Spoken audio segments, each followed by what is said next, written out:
조금 솔직하게 말씀드리면 몸은 운동 경력에 무조건 비례하진 않습니다. 어쨌든 우리는 보디빌더처럼은 못해도 최소한 비스무리하게 흉내라도 내야지 몸이 커지고 좋아집니다.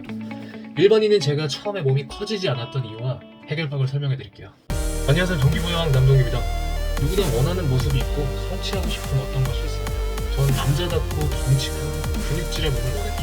그래서 여러 번의 벌크업 시도해서 실패를 경험하고 결국은 성공했어요. 아니, 사람들은 왜 대체 한 번 해보고 안 될 것 같으면 바로 포기할까요? 될 때까지 방법을 찾아보고 하세요. 본인이 단기간에 이룰 수 있는 성취는 굉장히 과대평가하면서 장기간에 이룰 수 있는 성취는 너무 과소평가해요. 6개월 운동한다고 막 엄청나게 근육질의 몸이 되지 않거든요. 운동은 습관이에요, 습관. 평생 하는 거예요, 평생. 6개월 안 되면 1년 1년 해보고도 몸이 만족스럽지 못하면 3년 하면 되고 5년 하면 되고, 될 때까지 하세요. 될 때까지. 그러다 보면 어느 날 돌아봤을 때 변해 있는 당신의 모습을 발견할 수 있는 겁니다. 저도 똑같았어요. 이번 영상에서는 지극히 일반인 입장에서 효율적으로 변화를 이룬 저의 경험을 통해 운동 정책이거나 방법을 잘 모르시는 분들에게 원인과 해결책을 드릴게요. 사실 운동의 동기는 건강, 체력 등등 많이 있겠지만 저는 그냥 멋있고 싶었어요. 매력적인 사람이 되고 싶었어요. 아마 공감하시는 분 계실 거예요. 근데 사실 이게 쉽지 않았어요. 처음에 운동 시작할 때는 시작만으로도 뭔가 단단해지는 것 같았는데 얼마 안 돼서 열심히 하는 것 같은데 달라지는 게 없는 것 같았어요. 정체되는 것 같기도 하고 내가 내 자신을 너무 과대평가했나 싶기도 했어요. 그런데 모든 일에는 이유가 있더라고요. 지금 저와 같은 고민을 하고 계시거나 벌크업을 원하시는 분들은 꼭 제 영상을 끝까지 보셨으면 좋겠어요. 운동을 통해 멋지고 탄탄한 몸을 갖는 건 간단해요. 진짜 간단해요. 열심히 운동해주고 충분히 먹어주면 됩니다. 그게 다예요. 그런데 왜 변화가 안 느껴질까요? 왜? 도대체 왜? 하나하나 이어시켜드릴게요. 조금 솔직하게 말씀드리면 몸은 운동 경력에 무조건 비례하진 않습니다. 많이만 한다고 다 좋아지는 건 아니라는 거죠. 경력 10년차 동네 헬스장 아저씨가 경력 3년차 보디빌더에게 상대가 안 되는 이유죠.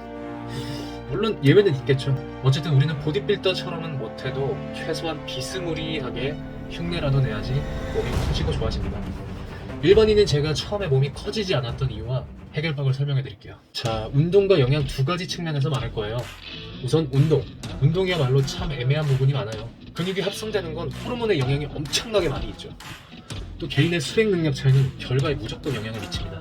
네가 운동을 열심히 안 해서 그래 라고 다그치기에는 선천적인 부분도 무시를 못합니다. 그렇지만 그럼에도 그 유전적 차이를 좁히는 방법이 있습니다. 본인의 운동 습관에서 잘못된 습관 3가지만 체크해보세요. 첫 번째, 부위별 기본 운동은 안 하고 내가 하고 싶은 운동만 한다. 두 번째, 운동 루틴은 항상 똑같은 운동만 한다. 세 번째, 몸이 피곤하니까 운동 강도는 내가 편안하게 할 수 있을 만큼만 진행한다. 자, 어떠세요? 찔리는 분들 꽤 있으시죠? 첫 번째는 정말 중요해요. 기본 운동이 왜 중요한지는 진짜 보디빌더 분들 섭외해서 설명해드리고 싶을 정도로 너무너무 강조하고 싶습니다. 가슴은 벤치프레스, 하체는 스쿼트, 등은 데드리프트, 이렇게 기본 운동을 꼭 진행하셔야 돼요. 사실 자세 잡기도 너무 어렵고 다칠 위험도 있지만 그만큼 얻는 게 많은 운동들입니다. 보디빌더 분들이 유튜브에서 기본 운동 외의 운동을 부위별로 하나하나 설명해 주시는 건 그분들은 이미 저 기본 운동을 마스터하신 분들이기 때문이에요. 저도 기본 운동 시작하고 무게 증량에 재미 들리면서 진짜 단기간에 벌크업 효과를 경험했어요.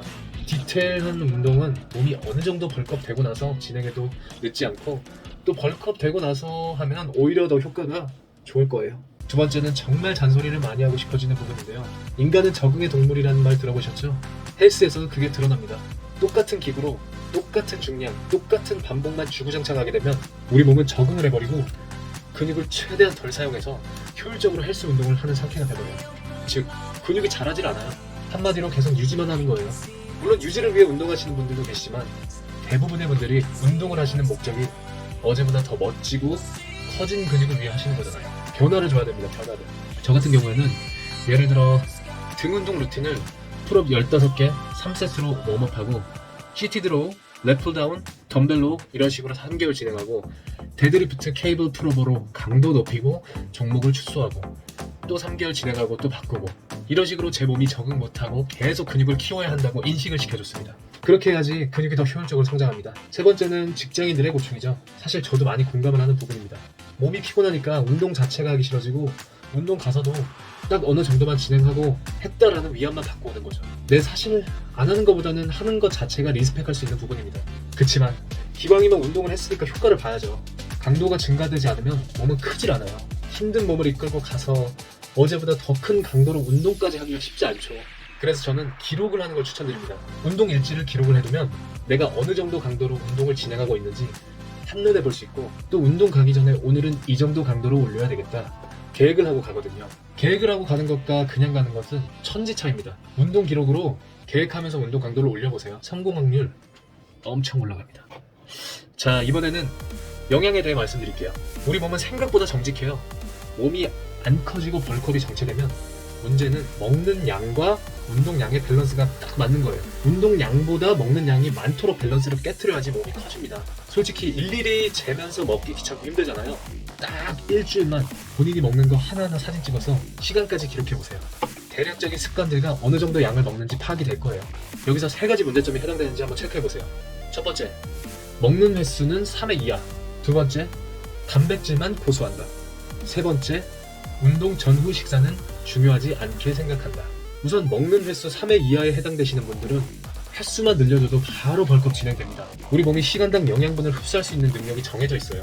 무조건 한 번에 많이 먹기만 하면 되는 게 아닙니다. 나눠서 먹어줘야지 흡수가 효율적으로 이루어집니다. 최소한 4회 이상으로 나눠서 먹어줘야 합니다. 그리고 운동을 처음 시작하시는 분들 특징이 단백질 섭취에만 집착하십니다. 물론 단백질 중요합니다. 근육 합성이 되기 위해서는 필수죠. 단백질은 본인 체중의 1.8배 정도를 5끼에 나눠 섭취해주고 나머지 칼로리는 탄수화물 지방으로 나눠서 섭취해줘야 합니다. 단백질만 주구장창 먹는 것의 단점이 단백질을 에너지로 사용하기 시작해요. 우리 몸이 단백질 과잉 상태로 인지하고 단백질로 에너지를 사용하는 체질로 변하게 되는 거예요.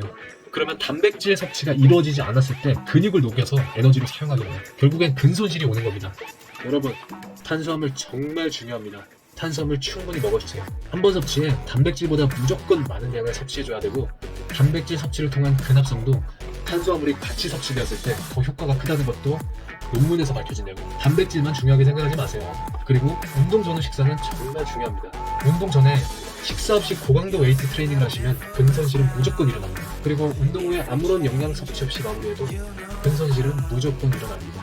즉, 벌크업이 될 수 없는 조건들입니다. 운동 전에는 소화가 잘 되는 바나나랑 단백질 쉐이크를 추천합니다. 그리고 운동 후에는 바로 일반식을 골고루 식사하실 거면 상관없는데, 운동 끝난 후 식사까지의 시간이 1시간 이상 넘어가거나 너무 늦은 저녁이라서 식사하기 부담스럽다면 마찬가지로 운동 직후에 흡수가 잘 되는 양질의 탄수화물과 단백질 쉐이크 혹은 닭가슴살을 추천합니다. 운동 전후 식사가 진짜 정말 중요해요. 이것만 잘 지켜줘도 근손실 나긴 어렵습니다. 제가 이번 영상에서 체크해드린 부분만 지켜주셔도 정체기에서 벗어나서 벌크업이 다시 시작되거나 처음 시작하시는 분들은 다이나믹하게 성장이 시작될 수 있을 거라고 생각됩니다. 저는 사실 아무것도 모르고 시도하면서 제가 실수하는 부분을 여기서 정리해봤어요, 영상에서. 여러분들은 좀 더 빠른 결과를 얻으시길 기원합니다.